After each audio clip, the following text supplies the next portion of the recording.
Like let's try and get as much work done with a chainsaw before we need a scalpel. Well, it's the industry. You know, I joke around about it all the time. I mean, I can go back and if I really put some thought into it, I can tell you which is popular in which 3-year period, you know, going all the way back to,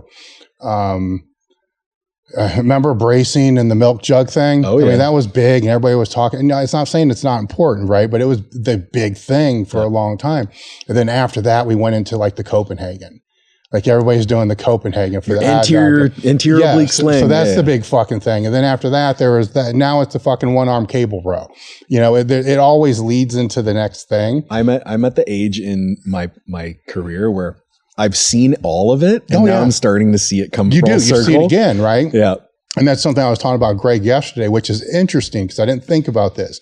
Is you used to see that a lot with hypertrophy type training. Like it would go in one direction where it was like all high volume, right? And then a few years later, I mean, I can almost predict it. Yeah. It's like, okay, this is like at a peak because everybody now is talking about high volume. And then 12 months from now, it's going to be high intensity, low volume. And then that's kind of where it's heading now. Yeah. Then it will run, you know, that doesn't run as long as the high volume phase, but that will run like a year, maybe 2. And then it's going to go back up again. And over the past 5 years, or I couldn't even think of, you don't hear it anymore. It's not like, I mean, they used to be vast swings. Okay. Like, you know, that hit training or whatever they want to call it, dog crap hit training, that's all bullshit. You got to do this. And then it was the other way. Like, oh, that's all bullshit. You have to do this. Yeah. And they were big swings. Now they're just little swings. And I'm hypothesizing, is that right? Yeah. That because there's more education, those swings aren't as wide. Because more people are educated to know this is working because you were doing all high volume for a long period of time and then switch to this. Right. You have adapted and now you're not. Yeah. I'm of the mind that if you have an open mind and you read the research, you're going to change your opinions over time as the research changes. And remembering that the research is probably 10 years behind what's actually happening in the industry because of all the bureaucracy involved. So let's weigh both sides of that equation. Right now, I used to be a very high volume guy, tons and tons of volume. And that's how I built my biggest lifts, was massive amounts of volume. Now I'm realizing that because of the shit that I went through after all of that volume, I can build a lot of strength with just singles. So my goal now is like, how do I mesh the two approaches together? How do I think critically and problem solve for this? The science right now is centered around fatigue management, because if you are accumulating too much fatigue, you're not going to have as much adaptive reserves, which means you're not going to benefit from your training. So how do we get the most out of the least? And then increase that slowly as our work capacity comes up. We increase our volume, but we can only increase volume to a point, depending on all of these outside factors. I just did a webinar about volume manipulation over time, and it comes down to more volume equals more strength and more hypertrophy to a point. To a point. Yeah. Are we best to push to that point? This is the question that I ask the audience is, are we best to find that point and push towards it, to push towards that red line, that maximal recoverable volume? Or are we best to hang out below that red line in that period where we can train uninterrupted within our full capacities in that maximal adaptive volume phase of, I'm not pushing towards needing a deload. I'm still pushing my capacities. I'm still progressively overloading, because we know that if I spend enough time there, I will adapt to it. And then I can slowly inch my way up. Maybe I add a set or 2 per week, and then I inch my way up again. And then there will come a point where I can't increase anymore. But I think for us, I would much rather stay in a range where I can progressively overload for, say, 15 weeks before I need a deload, than to push as hard as I can. Maybe I make a little bit of progress faster, but I have to take a step back to deload. You end up having a longer period of time progressing and less time spent at maintenance or less than maintenance to recover because you pushed too hard. Like, I haven't had a deload since January, my logbook is still progressing. I'm still because I'm hanging out in that range when I can still make progress and adapt, and my body has changed completely. Yeah. So, no, I agree with what you're saying, because I've been misquoted as being this anti-deload guy, and they're not understanding what I'm trying to say. Right. What I'm trying to say is it inherently needs to be built into the phasic structure of how you're currently training. So you don't need to, because to me, if you need to, then it happens, right? If you need to, you fucked up. Right. Then you got to back it off. Plus, there's inherently deloads built into most people's year anyhow. Absolutely. It's called Christmas, vacation, travel, whatever it's going to be. It's going to be in there.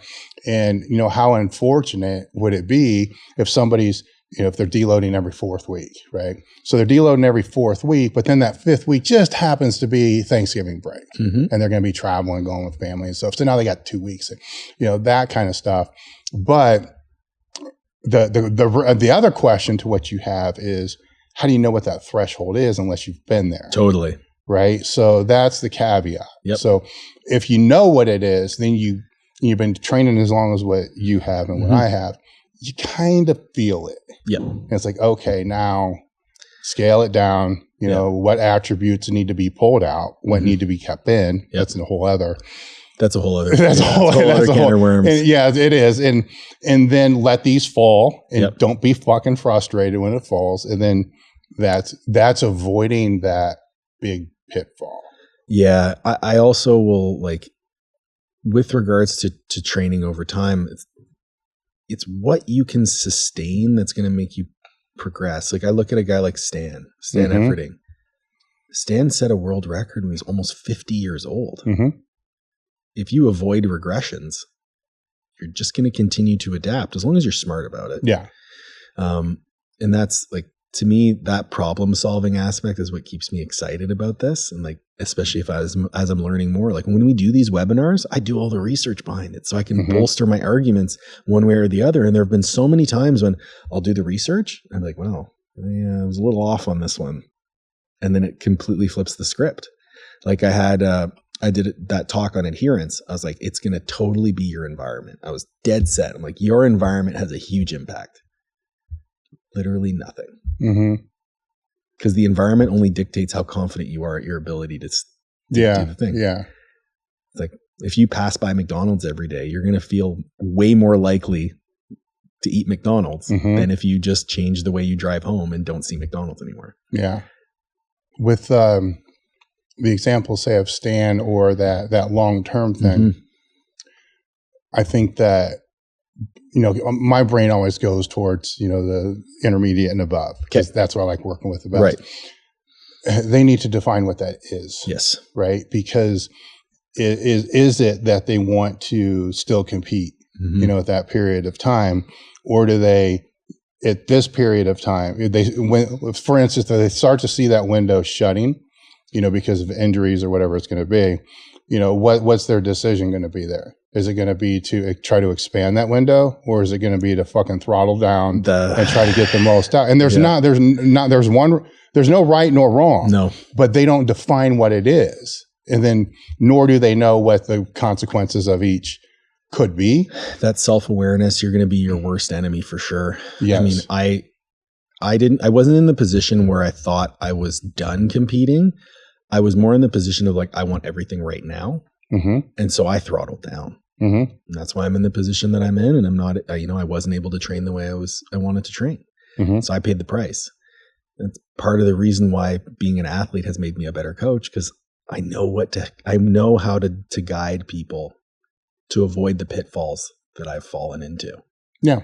And to further play into that, yes and no. I mean, is it a pitfall or is it not? Right. Because I can go through my own career. Right. And there was a point where I thought I was done and I wasn't progressing. And every time I tried to progress, I got hurt. Then it's like, fuck it. This is probably it. Professors were telling me, this is your genetic ceiling and all this other shit. And I got 5 years of going nowhere to kind of, every time I push, you get hurt. Every time I push, get hurt. And it's like, fuck it. So then, I go to Westside and change the environment, change the training and all that. And then it goes up. Right. But there was a mental change that happened there too, because that was already after 15, 18 years of competing. That's where I'm at right now. Right. So that's where I was there. And it's like, okay, if I'm going to do this, then I'm no longer planning forward. Like before, it was like, I want to qualify for the nationals. I want to qualify, there are these big long-term, here's where I'm going. Here's where I'm going. Right. This next jump was, this could be the last fucking year I have. I'm doing everything I can possibly do, and I'm not going to leave asking what if. Mm-hmm. Right. And then, okay, I got that year. I got one more. Mm-hmm. Okay. Here's another one.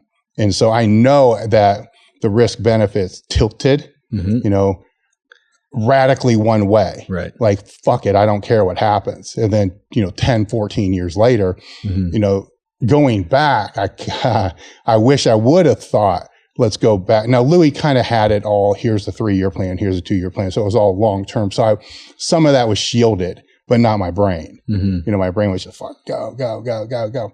And because of that, I know those two different philosophies to be able to see if somebody else is there. Yeah. Then if somebody else is there, it's like, this 1 year may stack on another, and more likely it will stack on another. Mm-hmm. So we are looking at 3 years. Yeah. So let's now look at where that, you see what I'm saying? So where it is, and then break it down. Otherwise, all you're doing is throttling,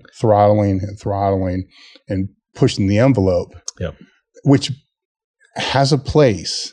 You see what I'm saying? It has a place for sure. If you knew for sure, like you say, for sure 2 years you're not going to be doing it the same way, and you're okay with fuck it, I don't care if I'm in a wheelchair, which I've been there. Yeah, I've had those thoughts. It's like, okay, well, before I met my wife, I was like, yeah, let's fucking go. Mm-hmm. And my priorities change. Yes, my life changed, and I don't want to make those same decisions anymore. Yeah, but my point is, you were there. I was there, yes, for sure. Right. So when you see those other people, you can relate absolutely with where they are. Yes. Right. So granted, I call it being the guy on the other side of the table. Like now I'm the guy on the other side of the table, giving the advice. And I was on that side. Yep. And I did have those guys. And I was saying, shut the fuck up, old man. You're beat up. Fuck you. I'm doing this. Right now, here I am on that other side. But I remember what it was like. This is what I'm saying. You remember what it was like to be there. I do. Yeah. So it's easier to narrow that table. Yeah. Right. And come around and say, okay, look, I still get this, and the advice isn't as harsh as what somebody fully removed, because you can look back and say, this is stupid, this is stupid, this is stupid, this is stupid. But now you got to disseminate and say, yeah, all those are stupid, but I'm just going to go after this one right now. You know what I'm saying? Because this one is going to make the biggest difference, or they're going to relate to it a little bit more, where on these other ones, they're just not going to relate to it.